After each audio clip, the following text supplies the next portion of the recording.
तो नमस्कार दोस्तों, बहुत बहुत स्वागत है आपका फिर से एक नए वीडियो में।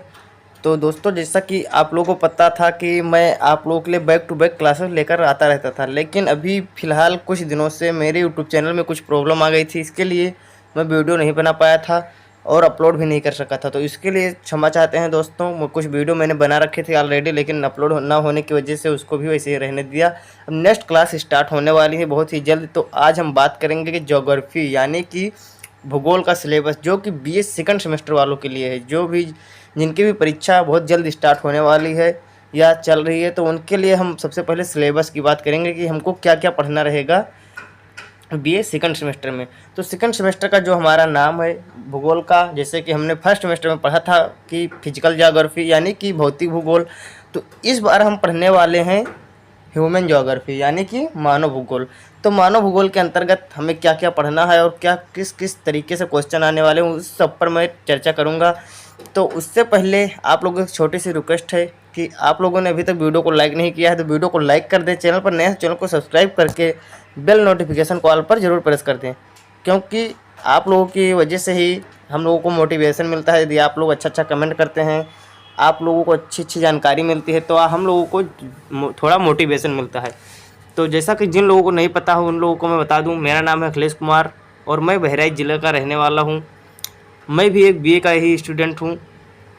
तो जितना मैं जानता हूं उसके अनुसार आप लोगों को पूरा का पूरा अच्छे से अच्छे क्वेश्चंस प्रोवाइड करता हूं, आंसर प्रोवाइड करता हूं। तो आज की वीडियो में हम यही जानेंगे कि आखिर मानव भूगोल के अंतर्गत हमें पढ़ना क्या क्या है, क्या क्या हमें पढ़ना पड़ेगा।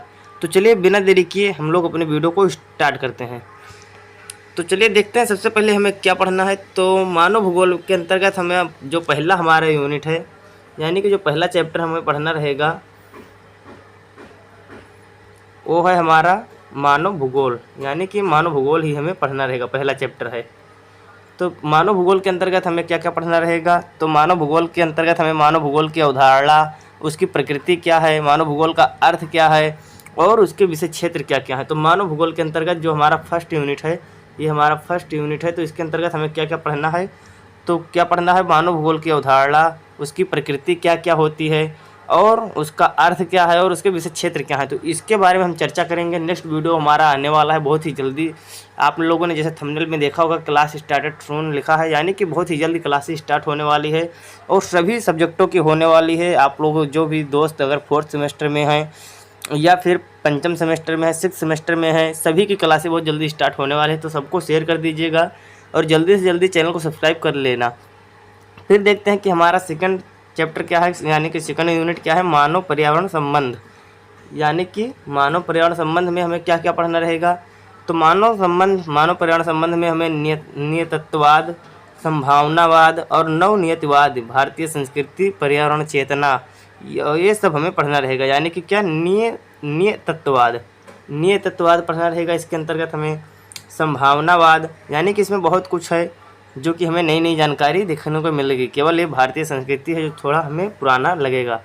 उसके बाद फिर हम लोग देखेंगे कि जनसंख्या वितरण और विश्व का स्वरूप, यानी कि जनसंख्या का वितरण किस प्रकार से है और इसमें विश्व का स्वरूप क्या क्या है, इन दोनों को हमें पढ़ना है। तो इसके अंतर्गत हमें क्या क्या पढ़ना रहेगा। एक वैश्विक प्रवास रहेगा, यानी कि वैश्विक प्रवास क्या होता है आप लोगों को पता होगा।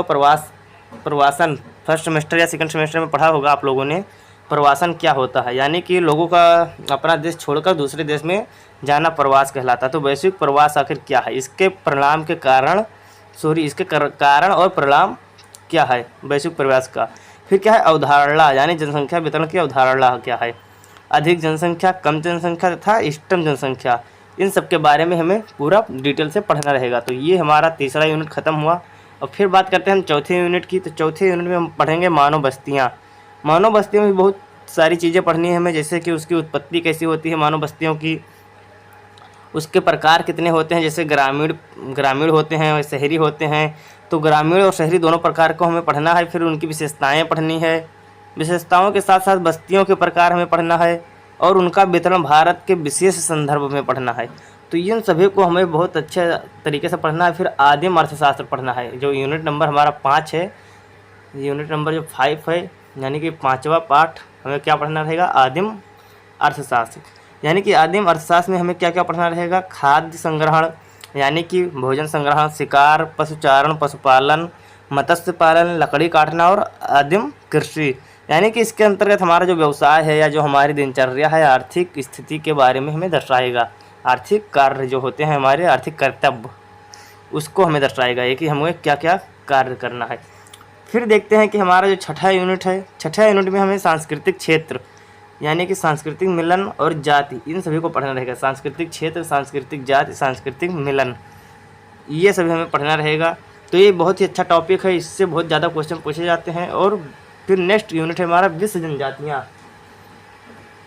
विश्व जनजातियों में हमें क्या पढ़ना रहेगा? तो विश्व जनजातियों में हमें पढ़ना रहेगा एस्किमो को पढ़ना रहेगा, जो कि इग्लू में रहते हैं, आप लोगों को पता होगा, बर्फीले क्षेत्रों में। फिर किर्गिज पढ़ना रहेगा, बुशमैन पढ़ना रहेगा, मसाई, सेमांग एवं पिग्मीज, इन सभी को हमें पढ़ना रहेगा। किसमें? विश्व जनजातियों में। तो बहुत ही अच्छा क्वेश्चन इससे बनते जुलते हैं, इससे बहुत अच्छे क्वेश्चन बन जाते हैं। तो यहाँ से क्वेश्चन बहुत ज़्यादा पूछा जाता है। और आप लोग कमेंट करके बता देना कि आप लोगों का क्वेश्चन पेपर कैसे आने वाला है, सब्जेक्टिव या फिर ऑब्जेक्टिव। अगर ऑब्जेक्टिव आने वाला है तो ऐसी क्वेश्चन की तैयारी कराई जाए, या सब्जेक्टिव होने वाला है तो सब्जेक्टिव। हालांकि मैं दोनों तरह के वीडियो अपलोड करता रहूँगा, लेकिन जिसके ज़्यादा कमेंट आएंगे उससे रिलेटेड ज़्यादा क्वेश्चंस आएंगे।